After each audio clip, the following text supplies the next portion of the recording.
Jalen, this team, I think, has won 6 straight games and it's trailed by double figures. What is that a testament to?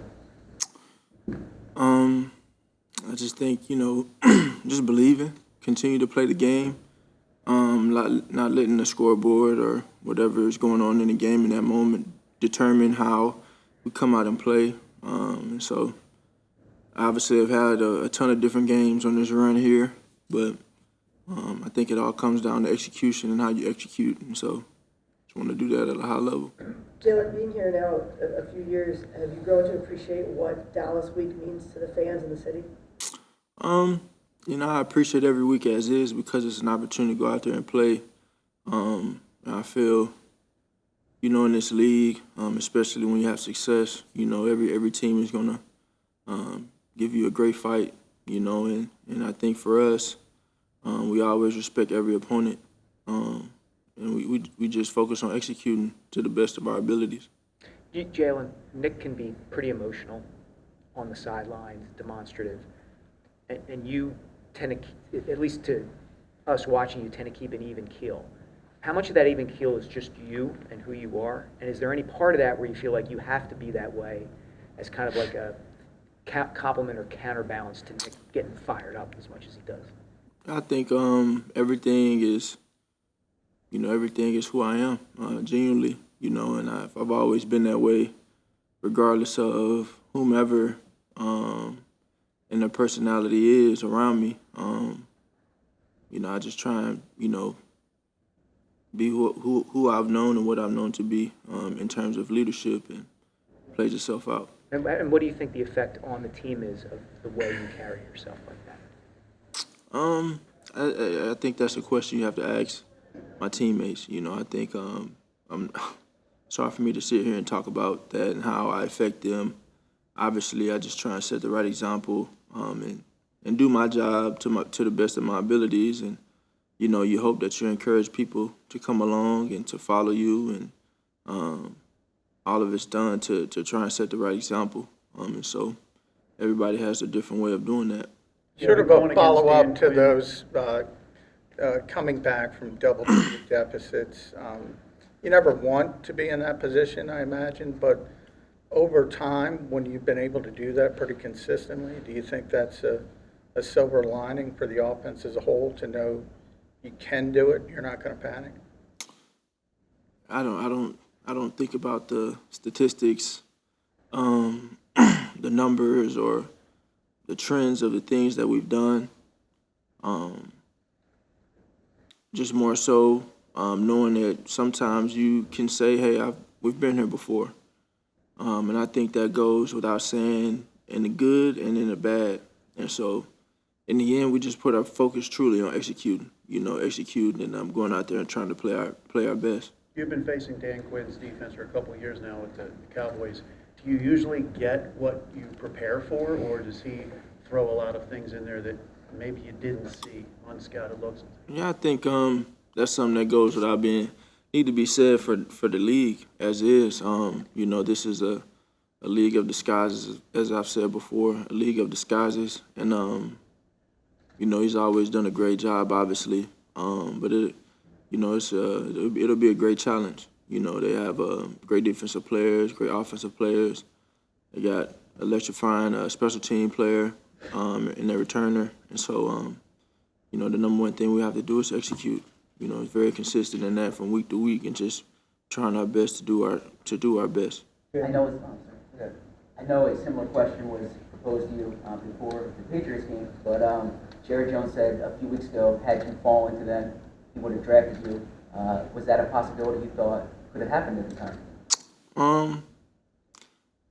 I don't know. I didn't really know what to expect.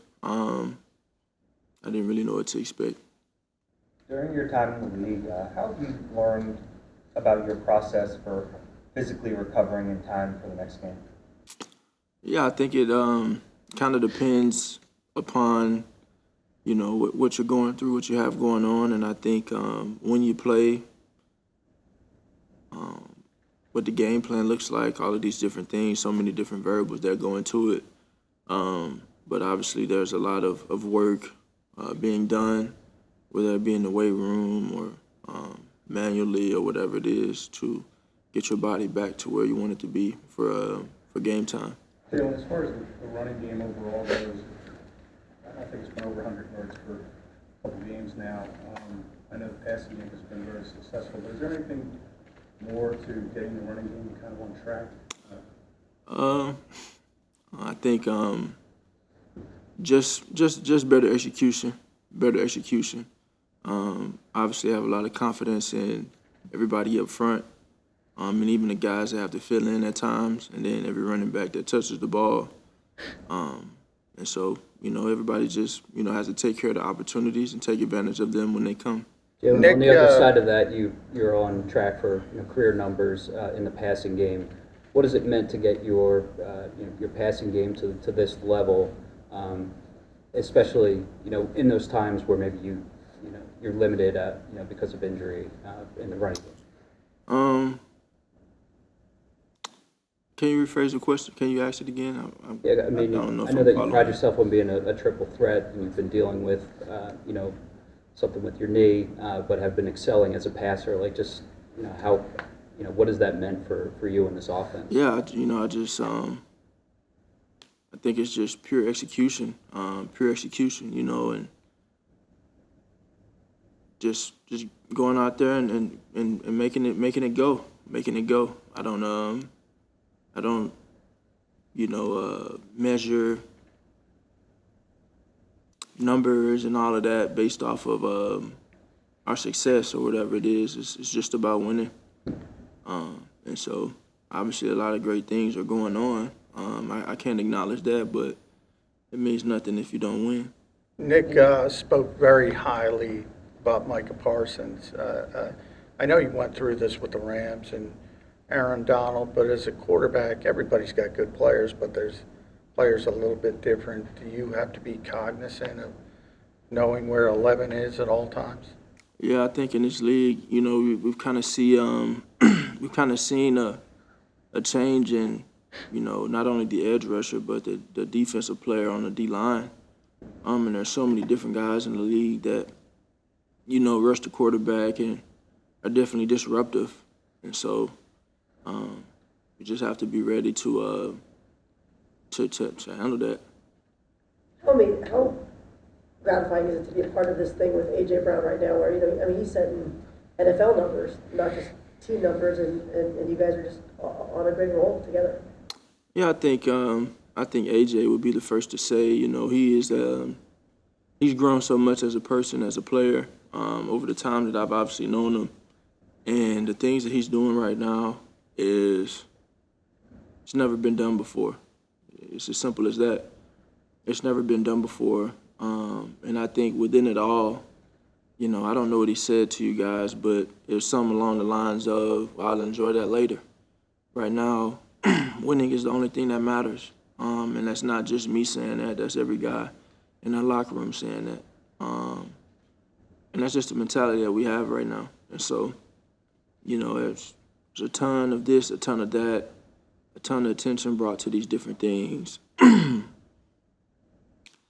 We may see us doing something or whatever it is. I mean, the reality is this is the only thing that matters. And that's my perspective and my mentality on it.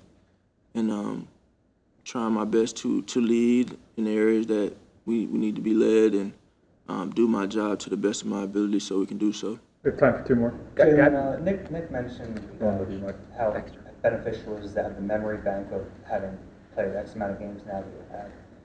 Is a lot of that natural, or do you have to really work to bring up those memories and keep them at the front of your mind? I think it's all natural.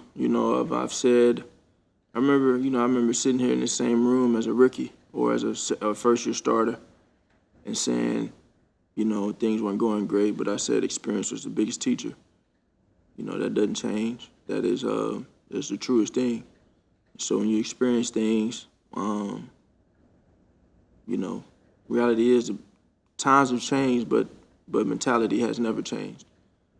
Time has changed, but mentality hasn't. And so the more you experience, you'd hope the better you work, the better you grow, or the further you go with the work that you put in. And when you see these different things out there and you have more experiences to call on, it's definitely always helpful. On the But mic up clip, they showed you talking to AJ, and you saw the 11, and it makes you think of Julio. And AJ spoke to us about how kind of Julio molded, or was the guy who showed him how to play the position, if you will. How much of Julio do you see in AJ now that you work with both of them? That's a tough one to answer, considering Julio's been doing this for a long time, and he's still doing it at a high level, but it's different times. And so I definitely caught a flash in that moment. More so of a thing of, when you think Julio Jones is on your team, you think number 11. That's how my mind processed it. And so when I saw number 11 running, that's what I saw, or at least that's what I wanted to see, I guess, or imagined. I don't know. But they're two great receivers, and I know AJ has a lot of respect for him, a lot of love for him, and in many ways he has molded him as he's been someone AJ has looked up to for a long time. And to see their companionship and their friendship now is great, and it's great for our team, and it's great for the room.